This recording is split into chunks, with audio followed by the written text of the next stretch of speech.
continuation of our holiday.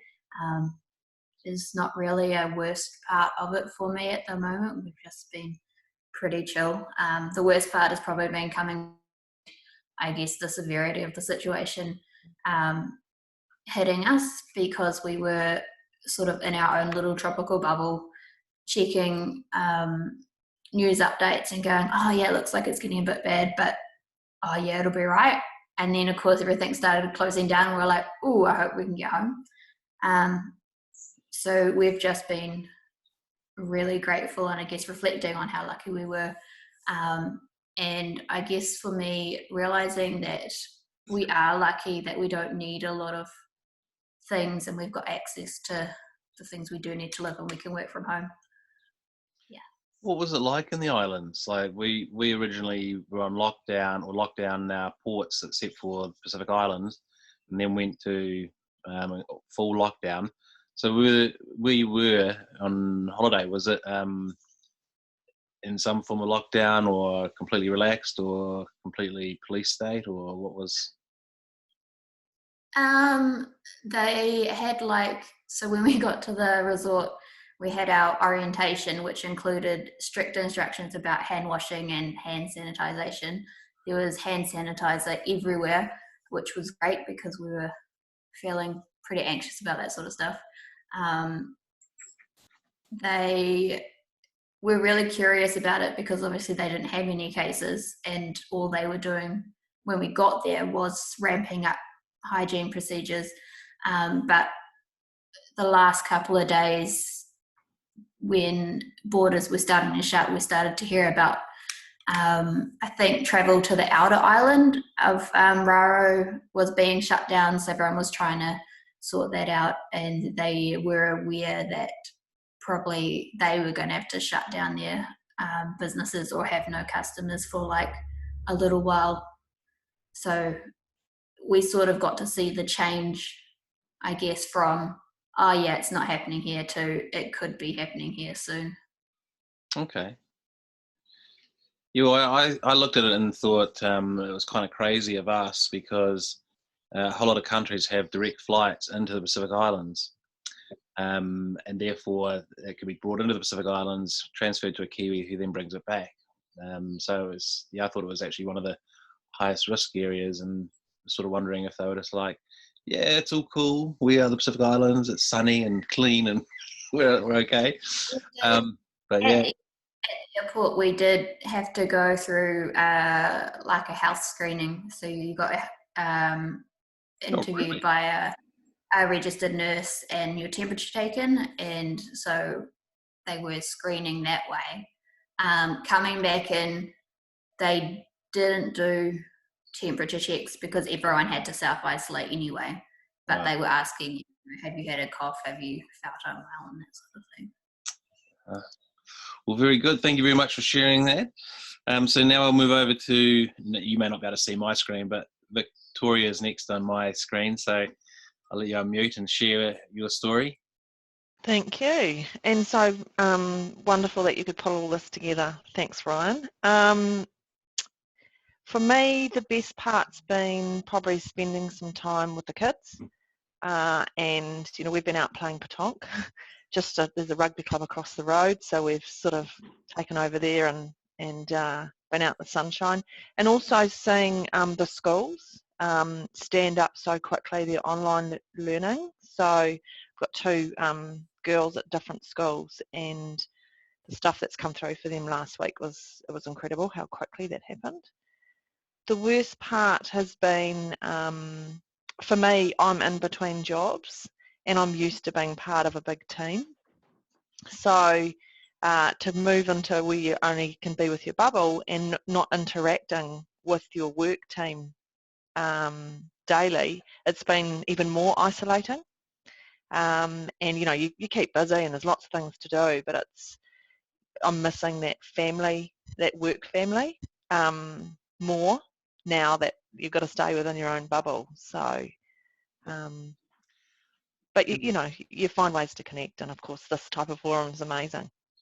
Yeah, and that's I don't know if you heard Catherine. I think you were on when Catherine was sharing almost exactly the same perspective, around the there's more the work structure, but the other side of it is the team.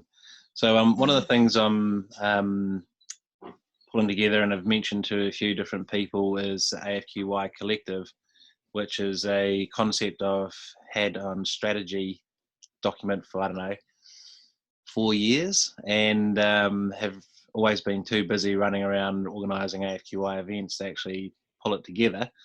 But now seems like the time to do it, because I'm got the time. But I've got a little document that I've sent out to a few people, so I'll send it out to you, because I was quite interested to see if you'd like to come and get involved. And everyone's welcome. There are obviously a whole range of things that are available, from the likes of Scale, Monarchy, Voluntarily, etc. They all provide different things, but AFQY is focused around the tech industry, and I think there's a great opportunity to win work as a collective. I'm just putting together a proposal now, actually, for a whole bunch of comms related stuff. So pulling together designers, writers, and winning the work. And this is for a business that's still operating in the cloud, and customers still work from the cloud. And this hasn't affected them or their clients, so they need to get their comms out. Is one small thing, and that's more the marketing side, but it's for a tech company. But there's also the tech side, because Catherine, for example, is a security and blockchain specialist, and there's various other people in here. So I won't try and go through everyone, but just give you a little highlight. And now I'll hand over to Dale Pierce, who's sitting there ready to go. Hi, and my kettle's about to go off, so can I? You can defer. Okay, we'll go to Anthony Dyer. Yeah, so could you have one more person than me? Yeah, sure, no worries. We'll go to Anthony. Yeah, I've got about 7 minutes before I have to go to a team daily check-in, so I'll make it quick. Yeah, look, it's been great at Auckland Transport. We've been working remotely since about Thursday. We initially had teams split into two, and we were going to do rotation, but then everything, what happened, we went to level 4. So we've been working from home, but we have our team, leadership team, have a check-in every morning at 9 o'clock, and then we have meetings directly after that with our team members. And we've been using Microsoft Teams, and it's great. It's just like working at the office, but there's obviously a lot more meetings going on, so your calendars get a lot more fuller. Plus the nature of my role being a business engagement, I've kind of in the first week I felt a bit isolated, because all the technical teams were doing all their stuff, and here I'm sitting at home by myself. And so I did reach out to my manager and said, look, can we, if there's anything I can get involved in to help out. And yeah, so it's been good, but the first week was a bit interesting. But it's been good, yeah. I'm in isolation by myself, so, and I have my daughter twice in the week and every second weekend, so we're still continuing on with that as long as we stay within our bubble. So yeah, obviously working from home with your child is a bit challenging, but I've had to block out times in my calendar where I can actually have time with me and Olivia only. So yeah, so I feel good.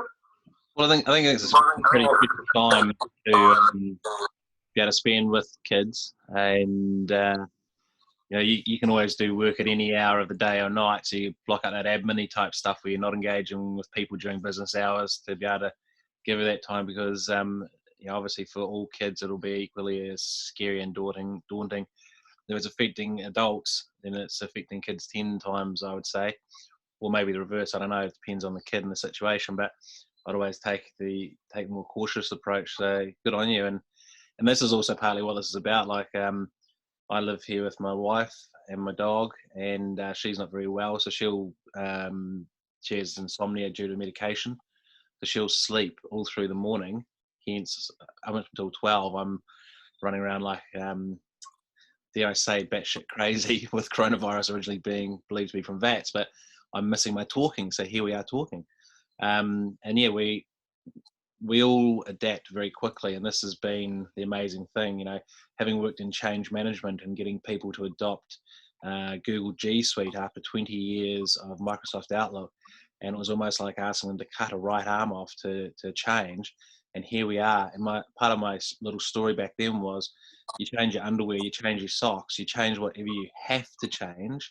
This is just because you haven't decided that you're resisting it. So it's interesting that we haven't decided to do this change, but we are adapting so quickly and changing, from the teddy bear hunt to the changing work times, you name it. So it's, I think it's quite good evidence that we are resourceful, and it's, Darwin's survival of the fittest will continue to survive. So thank you very much. Yeah. Thank you. Thanks, Ryan. So we'll come back to Dale, and then Ben and Dr. Regina has just joined us. Good morning. So thank you, Anthony. Dale, back.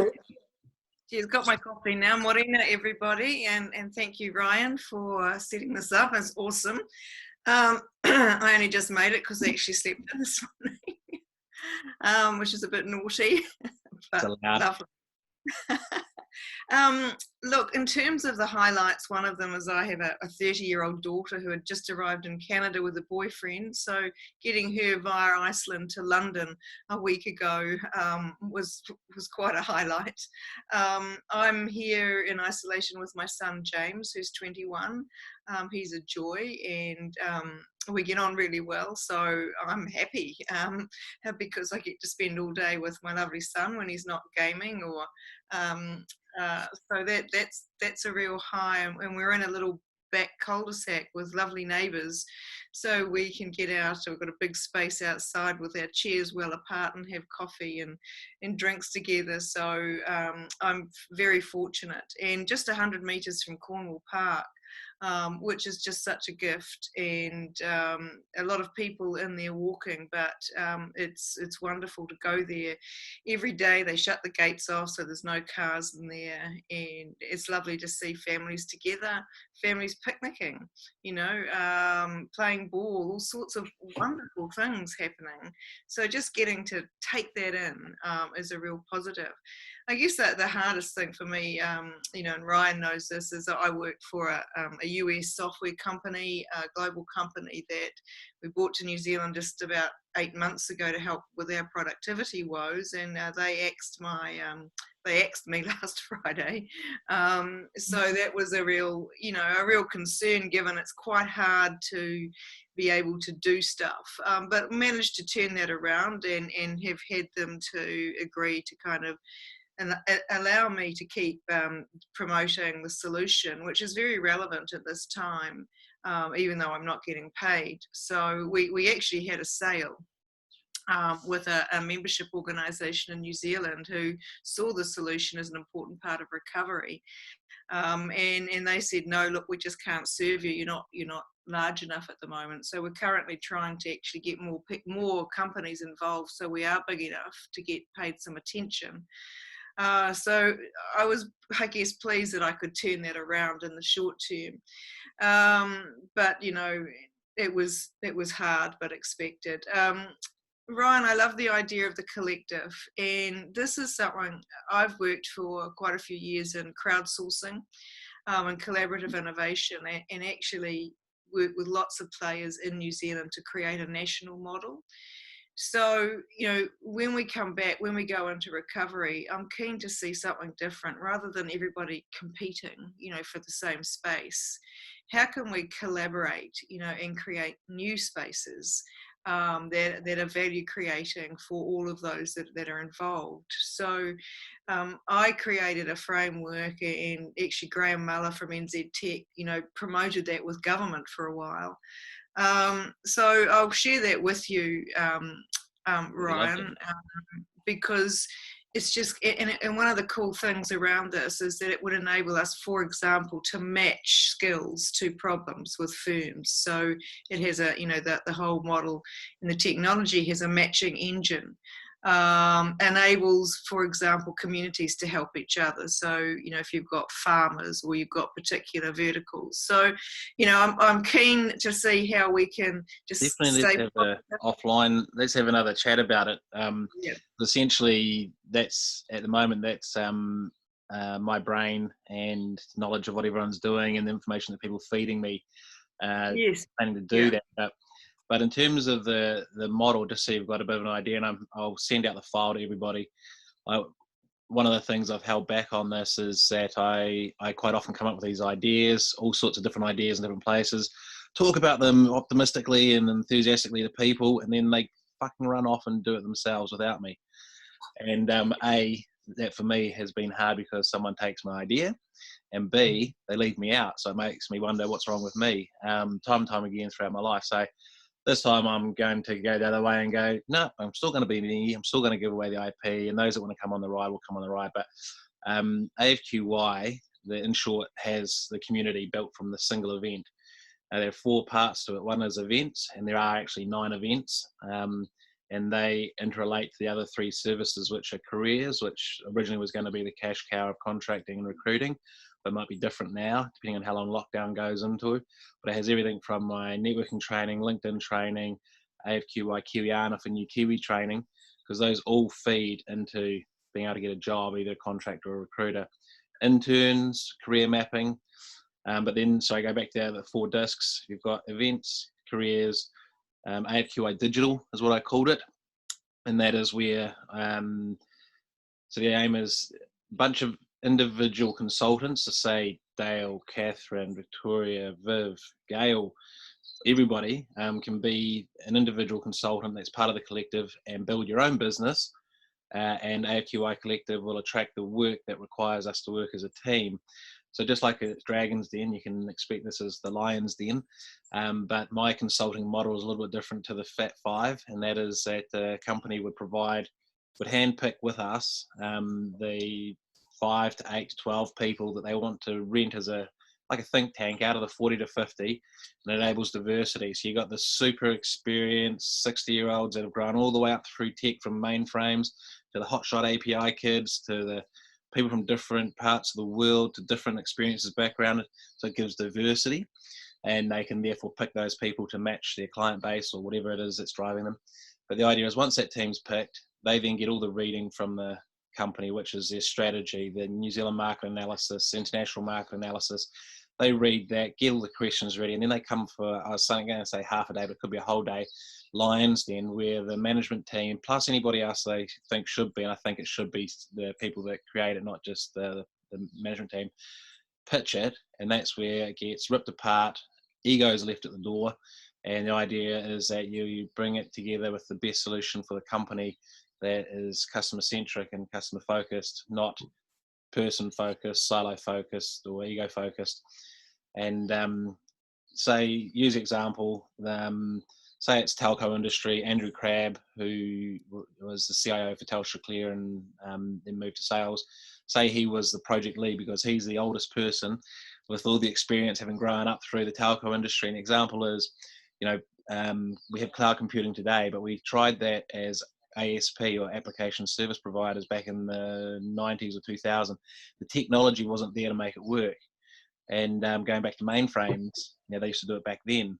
So it wasn't until the cloud we have today, which is about 13 years old, truly enabled that type of working.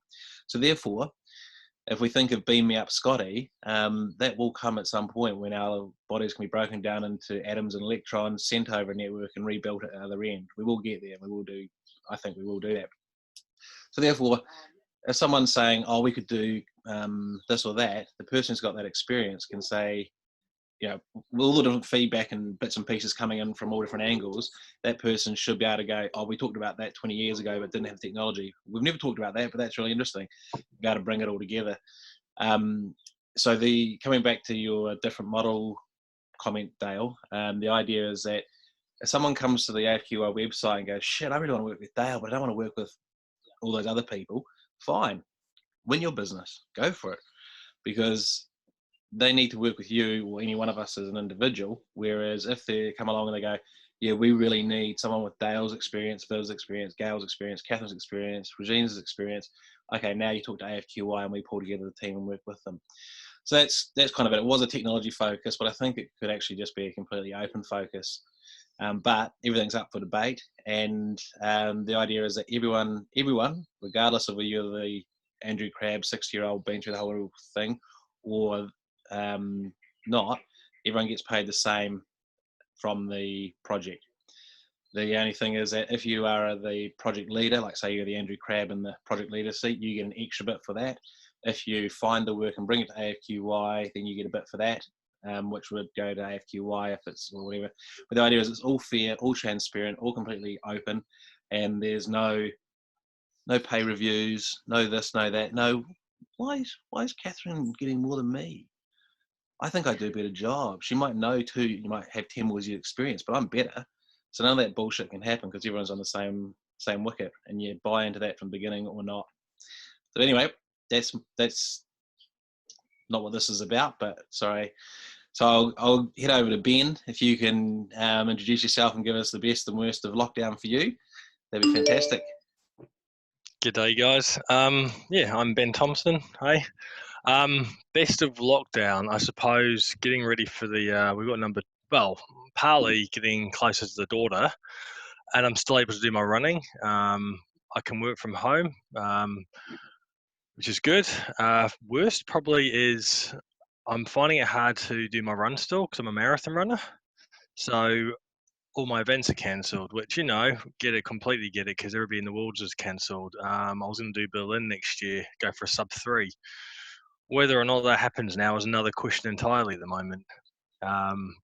Can't do half marathon time trials and all that because I think it's wrong. Also multitasking with my wife. Chloe, my daughter, was supposed to be sitting in my lap right now, but she just had a meltdown just before I came on the call. So we're taking it easy with her, working the long hours, keeping her occupied because daycare's closed. And the other, I guess someone else touched upon it. I actually, just before the lockdown was announced, I accepted a new job a few days ago. So AUT, and luckily for me, I've got a friend who works in North Shore Hospital, and they mentioned last Monday we might be going into a lockdown phase on the morning. And I saw the press conference saying we got these more, the doctor Ashley Bloomfield saying we got more cases. Jacinda will announce the latest update in an hour. And I was like, something's not good here. So I quickly rang up AUT and I went in literally on Monday lunchtime and met the entire team. No handshakes, just a quick, fist bump or, elbow, or whatever. Met the team and they said, yep, we'll get your laptop, we'll get you working off. And what's the beauty of our technology suites these days? They're going to get me working off Teams and all that remotely, just off Chrome, use my own computer. So I can do my job remotely for the first however long lockdown is, until we get back in the office to actually do my job, which is nice. Fantastic. Cool. Yeah, So I'm quite happy with that. So yeah, it's just for me, it's just the running. I'm still finding I've got a few our Facebook pages full of trolls, so I've basically switched it off. A local one. People are saying you shouldn't be out exercising, you shouldn't be running. Observe the lockdown. I was watching yesterday as someone drove up we got our section and then there's a long driveway at the back of our house. And I've been watching a couple of people keeping going up and down it, and you're going, oh, what are you doing? You're really tempted to report them, but then are they doing something legitimate? Are they not? You just don't know. I live in West Auckland, mate, and I've been going on my walk. Yeah, New Lynn. No, I'm in Te Atatū South, but I've been going on my walk. Oh, you're in there. I'm in New Lynn, yeah. Going through the back streets, and I was walking on my walk, and I was just coming around the corner, and way down the other end of the street, there's one of those old utes that they hot up and lower and have mags and the paint. Yeah. That went into this house, then come down to 3 doors this house, 3 doors of this house, and as the guy drove by me, I saw the canister in the front seat. So what they do is they put all their tinnies of marijuana in a thermos flask because it contains a smell. So, and I was watching, and when they got there, he's got a glove and a tissue, and the guy's with a glove and a tissue. So they've got a system sorted. So, yeah, dude, let's while we're protecting each other and keeping it clean. So as he drove by, he just gave me a wink, and I was just like, yeah, mate.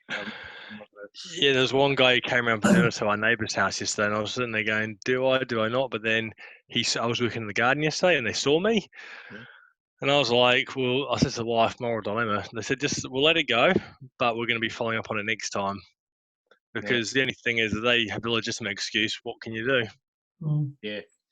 Yeah, well, we've seen, someone was talking about, I think Gail mentioned seeing people out walking and stuff like that, and we've seen families that I think it's, without being rude, it's quite obvious they haven't been doing fitness, and there's a whole family of them out doing it. So we're talking about whether we were going to be thinner and fitter as a result of this, because the board... Or more ACC claims. Because I'm seeing the amount of people running down our street who, quite frankly, because I'm a trained, qualified as a personal trainer only 3 weeks ago. Yeah. So I'm using the ability to during the break to actually concentrate my own side business, and do that on the side while I hand over my other work. So IT project manager / personal trainer, which is always a bit different. And I watch people run down the street, and they're really hobbling with dodgy. You can tell opposite ankle, opposite knee, and they're hobbling, and you're going, you should not be out running. Seriously, get in the gym, do your strength work at home before going running. But I've never seen so many people trying to get fit.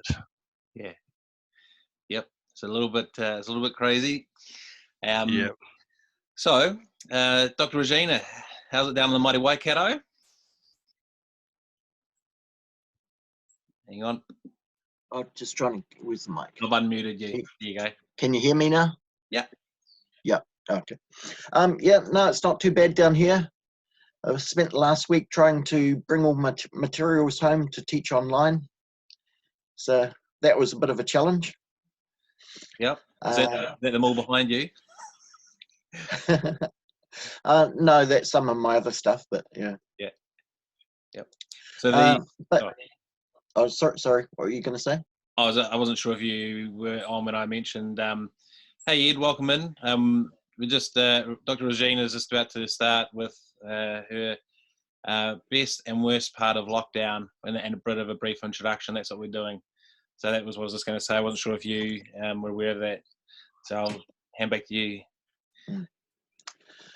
Yeah, so no, it's been a bit of a challenge making sure a computer's set up with the platform for doing recording online lectures and that. And but yeah, start that this week. Bit of a challenge at the supermarket yesterday, looking at the long lines. My partner had to go into the supermarket, and it was, everyone was lined up around the whole car park about 2 meters apart. It was crazy, but these are the things we have to do, adjust. But yeah. Go.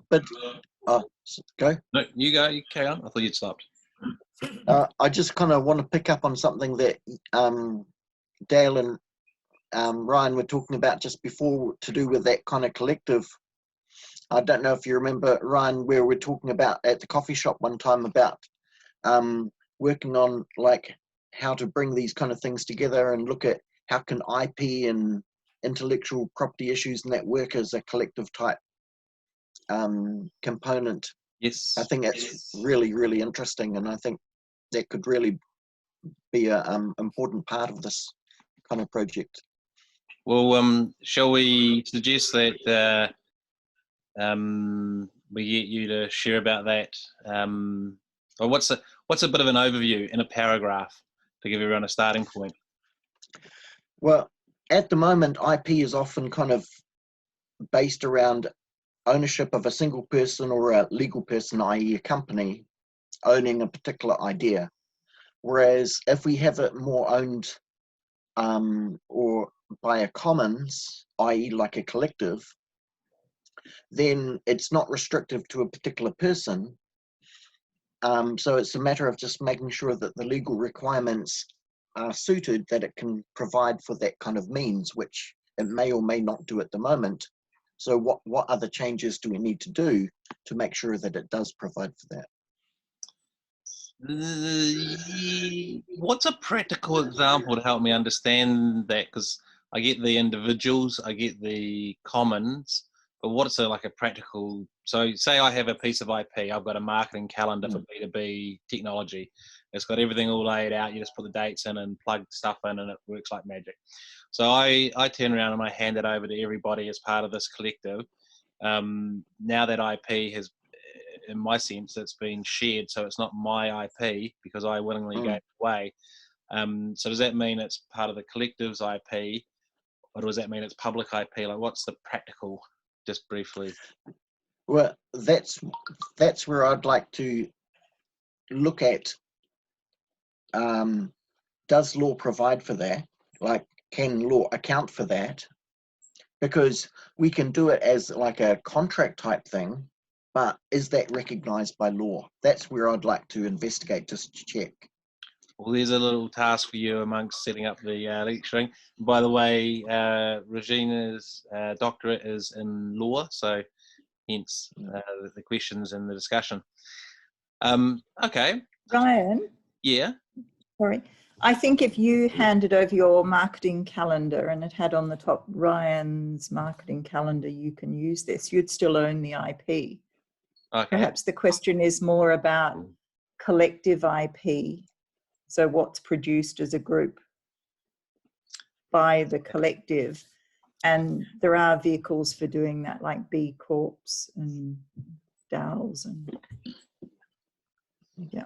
What is the purpose though? Is it to protect the IP for the collective? Is it to protect the IP for the person? Does it stop people actually getting on and doing the work, or does it enable people getting on and doing the work? That's what I was sort of wondering. What's its purpose? It's interesting, Ryan, though, in the crowdsourcing world, which is quite sophisticated globally, if you look at Top Coder and places like that, it tends to be that there's an initial exchange to the user of the IP. So if that IP is a big company and there's a collective coming to it, then that group gets money or gets something in exchange for handing over the IP, which is then owned by the company that's got the new solution. So I think sometimes the answers might lie also in those kind of spaces where you've got people bringing that diversity of knowledge from different parts of the world to a question or a problem to create something new.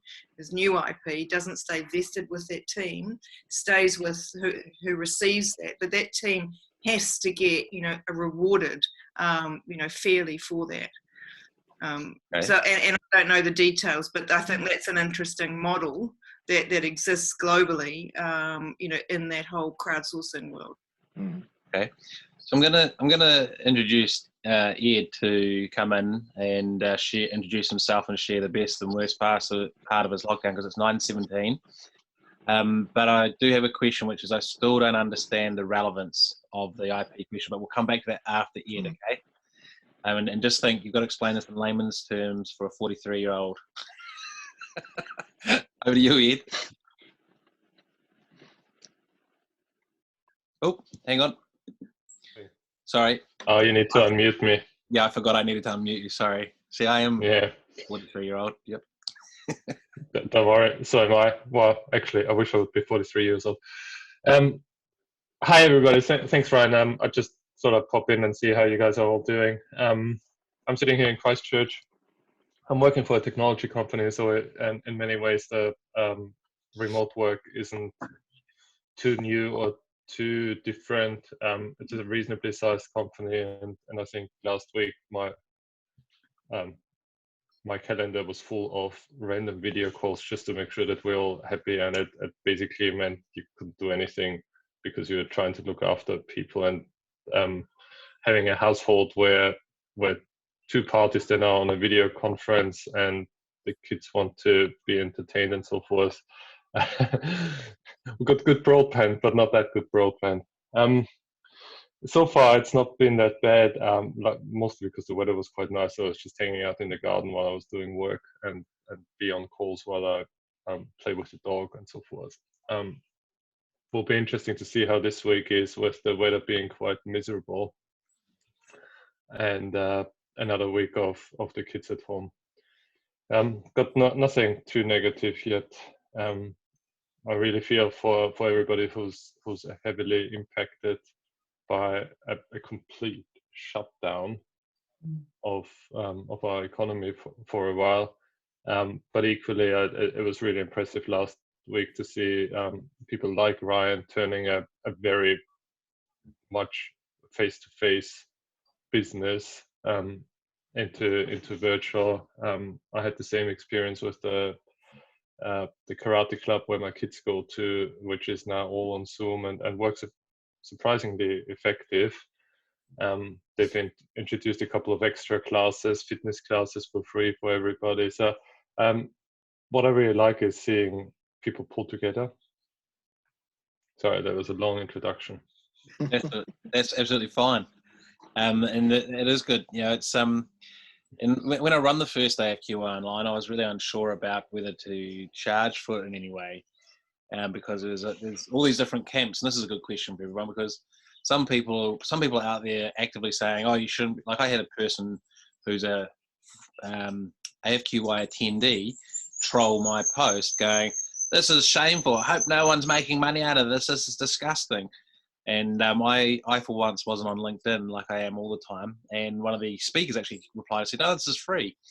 And by the time I saw it, I was like, I hate people doing that shit. So I went and replied and said, "Hey, Brenda, yes, you click on the link, you'll see that it is free.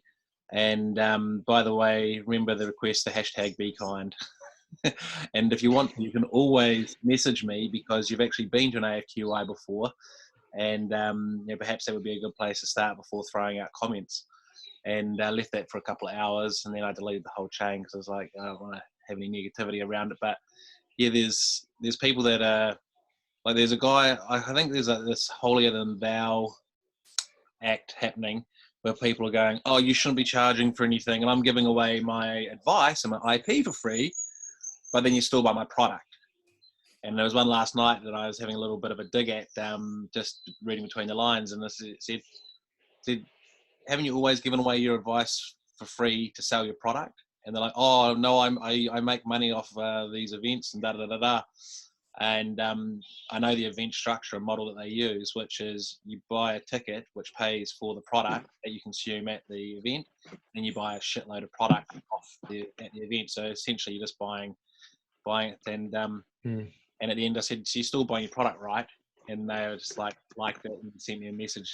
It was like there's a sort of, I asked someone, I said, "Should I be charging for AFQL like I used to?" And they said, "Well, because you don't have the cost, you probably reduce it from your $35 to $20. But absolutely, we've got to keep the economy going. If everyone's not paying for money, there's no money going around the economy. And the people that have lost their job, there's no taxes being earned to pay into that. There's all sorts of things. But the best thing to do is keep the economy going as best as possible, but perhaps reduce pricing." So I'm interested on what people's views are on that subject. Well, so I am in a similar vein where I see a lot of we shouldn't make money off it, and I think I completely agree with this in the sense of you don't want to increase your pricing in the supermarket because you have a captive audience, or you increase medication costs and all that sort of stuff. That's ripping people off. Providing a service that is really valuable, more probably now that nobody can go out than before, a networking event that needs to be organized and marketed and all that sort of stuff. Don't say you don't have cost, right? Just because you don't pay for a venue. Yeah. I find that's not making money of it. That's just keeping your business running throughout that period and pivoting to virtual. And in many ways, I would imagine that people appreciate it even more, because usually if I go to work all day and I meet a lot of people and so forth, it's almost a bit of an effort to go to a networking event, while being stuck in my little home office all day and then having, something that's not work related talking to anybody but my family is actually quite valuable, right? So I wouldn't feel bad at all about you charging maybe slightly less, acknowledging, the venue and so forth, and the lack of drinks, bring your own. But other than that, it's a service that was worth X before, and that should still be worth X now. So what about the karate people who are putting on extra free courses? I mean, I think there's Dave Latelli, who's putting on free boot camp each day. And I guess the thing is that it's not free all day, it's just an hour a day. And I guess it's finding that balance, like today it's free, right? So here's my free part. So yeah, it's certainly an interesting one, because I felt after that troll, I felt quite sort of nervous about the whole prospect. And I was going, what am I going to do to pay my mortgage? Yeah, okay. Well, pray for I think Exactly. Oh, sorry, I was just going to say, you've got to think about it, Ryan. You're selling your time, and you're being compensated for the time that you're spending pulling this event together. So I don't think you should, yes, I agree with the discount, because you're obviously not having it at a venue and supply, you know, there's no drinks, etc. But your time still needs to be, you need to receive some remuneration for the time that you're putting into creating such an event. I don't think you should feel bad about that. In this instance, you're selling your time. But I would just say too, Ryan, is to think about the question that you really want to be working with here, and you know, is it, should I be charging, or is it where is value? And I think that what we all need to be thinking about is that whole value model will change. So providing there's value for people, then, you know, and what is the exchange? And so, you know, I did notice, for example, when we were on the call the other night, people dropping off quite quickly, and I thought, hey, it's dinner time, and, you know, we're not all sitting in a bar together drinking, but we, you know, people were cooking food in the background. Maybe a different time, you know, during the day would be good, but it, you know, where does the value lie? And I'm sure people, you know, are happy to pay for that. Yeah. But it might not look, you know, it's not going to look the same. So it wasn't just about me, just to be upfront. It was about everybody in general, and hence why I referred back to the karate class. And I think Les Mills actually are also providing free classes on TV1. So Yeah. the channels that everybody can reach with, regardless of having a pay-per-view. And it's not just the exercise or karate, but that whole open question. So I think yeah, it's probably pretty well covered, and we've just got a few minutes before. Can I just add one? Yeah. Can I just add one little thing? Yeah. In open source software, they're also not able to charge for it. That's a no-go, a bit like charging is no-go at the moment socially.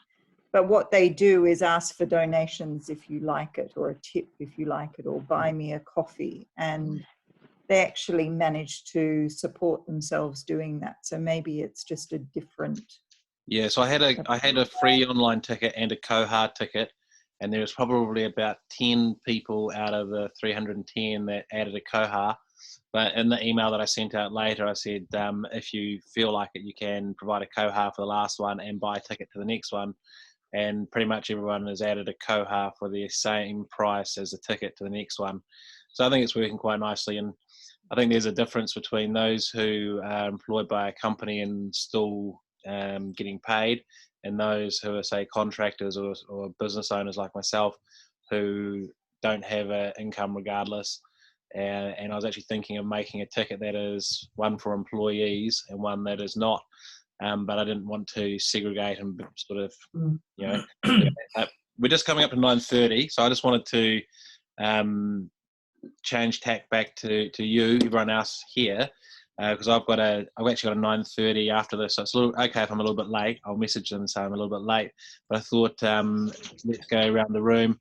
So for ongoing AFQY Cafe, what would you like to see if we go back to Gail at the beginning?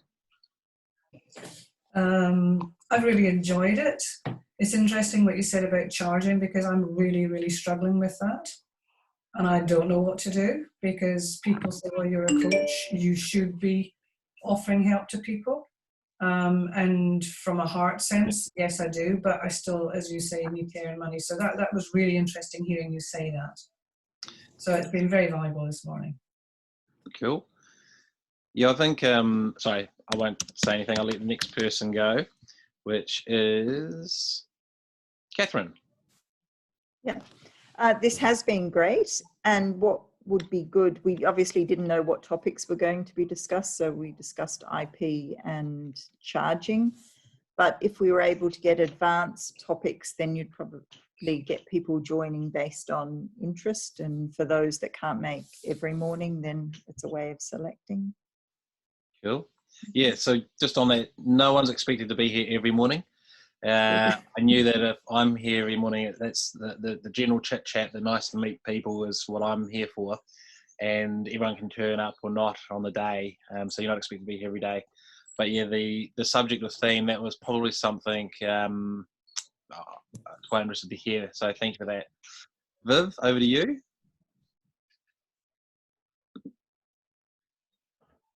Hang on, waiting for the mute to work. Hang on. There you go, Viv. Am I there? You're there. Hey. Ryan, you naturally magnetise pretty cool people around you.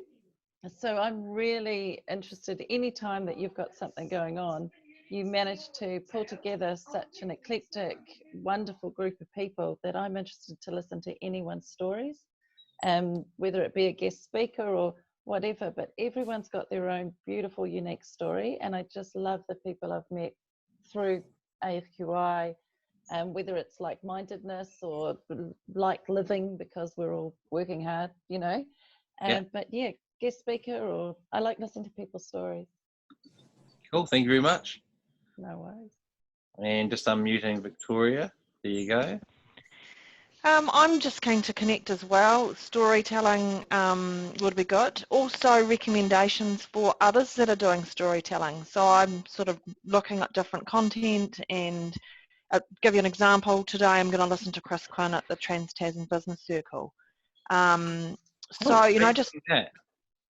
Sorry? How are you doing that? Is that online? Can you buy a ticket? Yeah, I did. I just, I'm a member of theirs, which didn't cost me anything. And I just registered for the event, and they've got different speakers over the next little while. So I've got Chris today and then Lindsay Swart in a couple of weeks. And there's a whole host of different people. So check out their website. Cool. But, you know, sharing ideas like that, when passing on, hey, have you seen this event, or have you read this, or have you seen that interview? There's been some good interviews lately, so that would be quite cool. Well, I did one post last week which started off with a list of, it was actually around the AFQY event, but had a list of different things that were going to be announced, and then kept adding to it, and that was quite popular. So I might start a weekly post on the Monday, which is just add what you think is interesting and helpful here, so that you can add the link and your comment as to why it's helpful. So that might give everyone a sort of a central place, because one of the problems with social media or anything is there's so much going on, and yeah, so maybe that might help. Okay, cool. And Dale? Yeah, look, thank you, Ryan, once again. I love that idea of knowing what else is going on, and, you know, listening is fantastic. I think it would be good to know a little bit about the people that are on these. I mean, maybe in a week's time we start to see just some regulars. We could have a wee peppy ha, know who we're talking to. And I think, yeah, to sometimes organise, you know, this kind of session around where we could work with really quite specific questions that we have, you know, or topics. So, yeah, it sounds fantastic. So thank you again. What I might start doing then is using the AFQY group, because it enables discussion where everyone can join in, or company page post or something, but you can use the comments as a place to start, or add in, and maybe if there's a format, like think about what should be there, you know, as in getting to know people, which is what AFQY is about, meet the person, not the suit.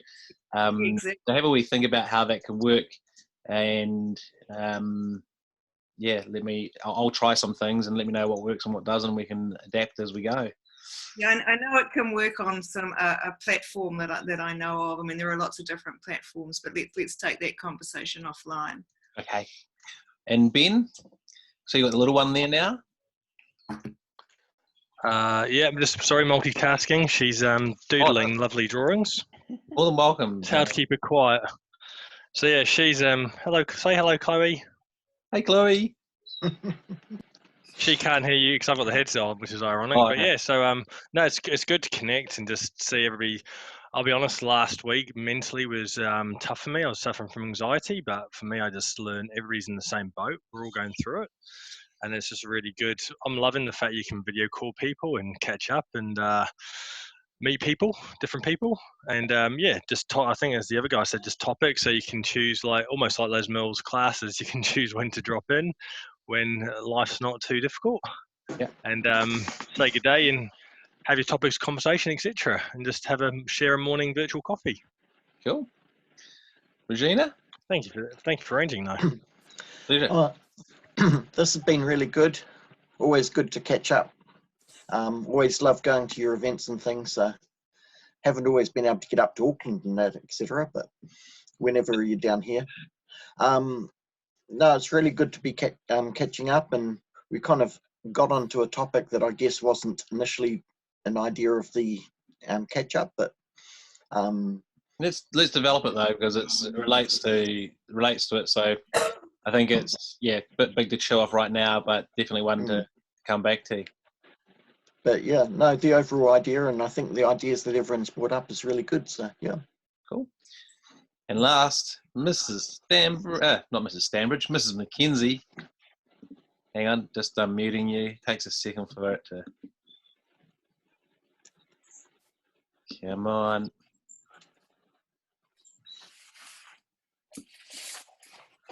You're not. There you go. No. Gemma, are you there? I think she's frozen. I can't unmute her. Gemma. All right, we'll have to take it that Gemma's frozen and not there, or if she is, she can hear us and we can't hear her. So look, I'll wrap up. I've got to get on to a 9:30, which is 7 minutes late.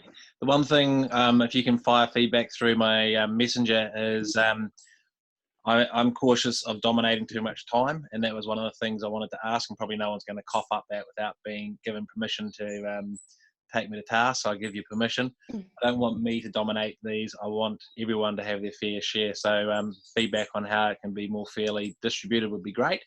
And if you're here tomorrow, I'll see you tomorrow. If you're not here tomorrow, no problem. Have a great day and have a fantastic day out there. And I'll catch up with a few of you who I've promised I would and put something in the calendar. And other than that, I'll see you tomorrow morning. Thanks, Ryan. Thanks, Ryan. Thanks, everyone. Bye, everyone. Bye. bye.